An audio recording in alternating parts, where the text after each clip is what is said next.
今天带大家参观一下长春的伪满皇宫博物院。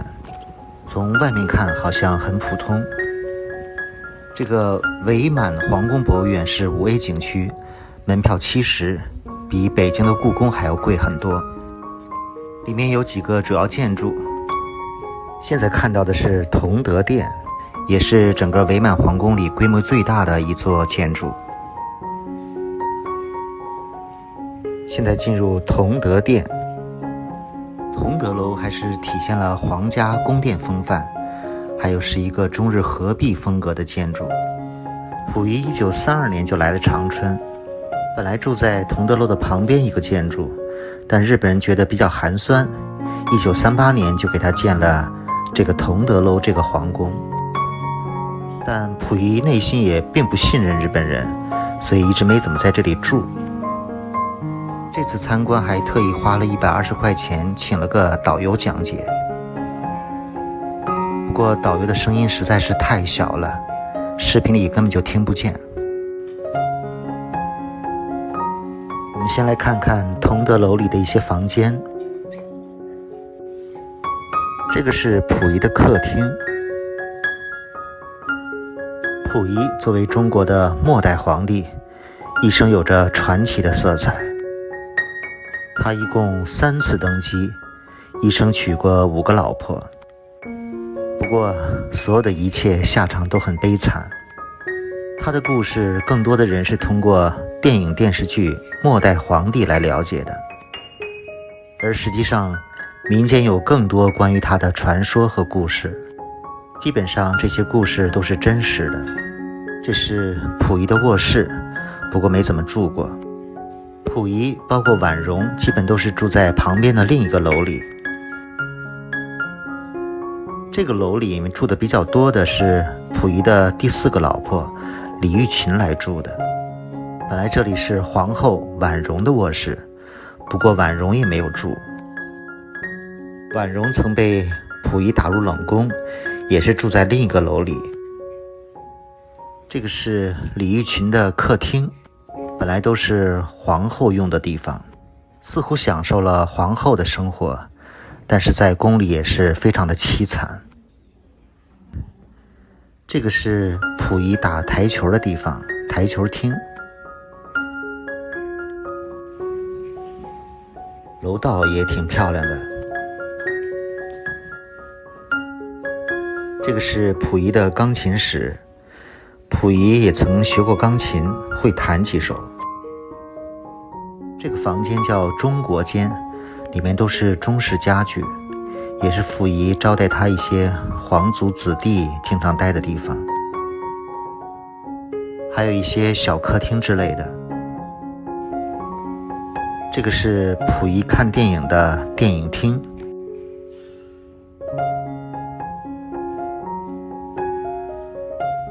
还有一块小屏幕。这就是同德殿的大厅，不过总体来说溥仪并不喜欢这个同德殿，也基本没有住过这里的卧室。他怕日本人安装了窃听装置，所以在这里都非常谨慎。现在来到的是博物院里的另一个主要的建筑鸡西楼，这里才是溥仪和婉容主要待的地方，主要是溥仪和婉容的居住生活区。溥仪基本上在这里面待的时间最多，从1932年溥仪来到长春，就基本住在这里。这个就是溥仪的卧室，里面的东西都保存得比较完好。这个是溥仪的卫生间，溥仪每天在这里待很长时间，所以里面有不少的办公设备，经常蹲在这里就办公看报纸。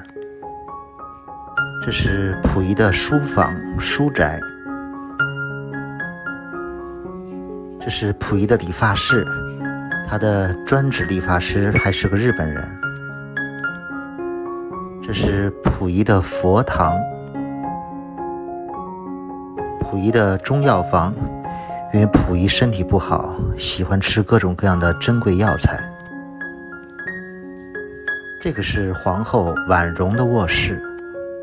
溥仪一共结过4次婚，有过5个老婆，但每个老婆都过得不幸福，甚至没有夫妻生活。皇后婉容从得宠到失宠，被打入冷宫，染上鸦片烟瘾，最后死得很惨。这就是婉容的吸烟史。溥仪的第2个女人是皇妃文绣，也是因为争取自由闹离婚，当时也算是一段丑闻。文绣是没有来这里住过的，离婚后过着自立的平民生活。这是溥仪的第3个女人谭玉玲的卧室。不过谭玉玲这个女子也是红颜薄命，最后的死因也一直是个谜。溥仪的第4个女人是李玉琴。李玉琴是伪满后期入宫的，与溥仪有过短暂的伪满生活，但一直也很不幸。两人后来也是离婚。离婚后，李玉琴成为了长春市图书馆的工作人员，后来又结婚，过上了幸福生活。溥仪的最后一个女人是大家熟识的李淑贤，她陪伴着成为公民后的溥仪走完了一生，其实也很悲惨。这个是勤民楼，是溥仪处理政务的地方。这个是西便殿。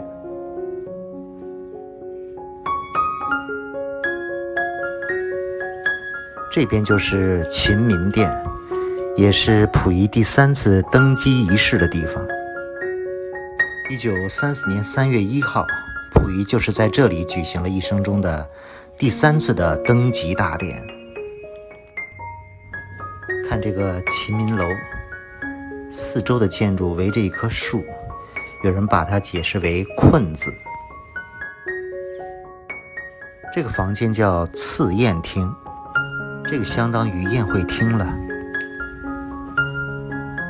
旁边还有一个怀远楼，这里面有一辆溥仪用过的豪车，据说这辆车现在都能开。这辆车应该有100年历史了，是美国的派克牌轿车。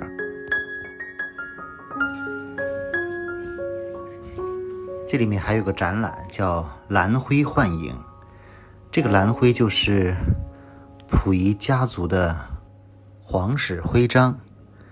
这里面展出了有100多个非常珍贵的历史文物，这些文物都多少带有着兰花与文章，都非常的精美。伪满皇宫博物院里还有一个非常重要的展览，叫从皇帝到公民展览。这就是爱新觉罗溥仪3岁登基。溥仪是1906年生人，是清朝的最后一个皇帝，也称宣统帝。第一次登基在位是1908年到1912年。1911年辛亥革命爆发，12年的2月12号被迫退位。1917年张勋复辟，又拥戴了已经退位的清末皇帝溥仪，复辟了几天又退位了。所以溥仪的第2次复辟上位只上演了12天。之后溥仪曾在天津居住过几年，这都是溥仪和婉容在天津居住时拍的照片。看看婉容和溥仪，溥仪还是非常喜欢照相的。其实在天津的时候，溥仪也一心想着复辟，有很多珍贵的照片展览。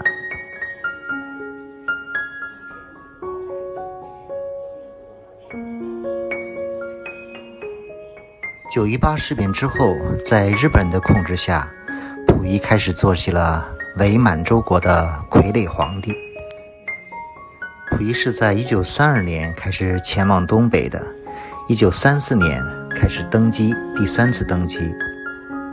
我们现在称这段历史为伪满洲国，这个博物馆也叫伪满皇宫博物院，就是因为这个国家我们是不承认的。溥仪在1934年到1945年当了12年的康德皇帝，其实他自己也知道自己只是个傀儡，基本上是被日本人控制的。他自己也不喜欢日本人，也处处提防日本人。他还在长春会见过汪伪政权的汪精卫。1945年日本投降后，伪满洲国也灭亡了。溥仪在8月份从沈阳准备逃往苏联时，被苏联红军俘虏，被带到了苏联，在苏联过了5年的囚居生活。1950年8月被押解回国，在抚顺的战犯管理所学习和改造。在改造期间，溥仪非常的认真，学习各种生活技能，补衣服。到1959年获得了特赦，后来还成为了全国的政协委员。里面有非常多珍贵的图文展览。溥仪的一生4次结婚，娶过5个女人，最后一次婚姻是在1962年成为普通公民后和李淑贤结婚。溥仪著有自传《我的前半生》，关于他的所有历史还有很多其他的著作，因为其独特的富有戏剧性的经历，多次被改编成影视作品，其中最著名的就是电影《末代皇帝》，曾经荣获过1987年的奥斯卡金像奖的众多奖项。这是和他的最后一个老婆李淑贤的合影。溥仪是在1967年的10月17号因为尿毒症在北京逝世的，终年61岁。关于溥仪一生的历史，可以说是图文记录最详实的一任皇帝。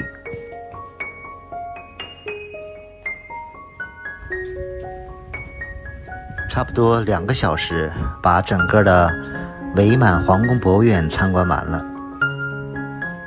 做这一期视频其实并不容易，尤其是解说起来特别的困难。